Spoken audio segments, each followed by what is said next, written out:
Hello everyone, আসসালামু আলাইকুম। তো আজকে আমরা প্ল্যান করলাম ভাই ব্রাদার সবাই মিলে একসাথে একটু সাভারের সেই সিন্দুরিয়ার বিখ্যাত রহস্যময় বাগানটি ঘুরে আসি। বাগানটি হচ্ছে সূর্যমুখী বাগান। এই বাগানটির রহস্য হচ্ছে তিনজন জাহাঙ্গীরনগর স্টুডেন্ট মিলে বাগানটি দিয়েছে।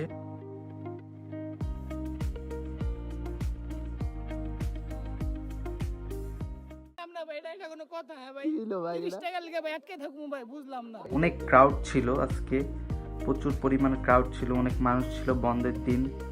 এটাই হচ্ছে সেই ভাইরাল প্লেস।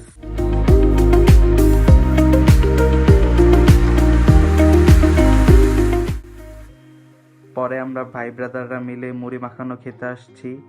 এটা হচ্ছে নয়াদ্দা গ্রামই। ওই বাগানটির পাশের দিক দিয়ে অনেকগুলো রাস্তা আছে, রাস্তার পাশে এই সব দোকানগুলো আছে, আপনারা নিয়ে নিয়ে খেতে পারবেন।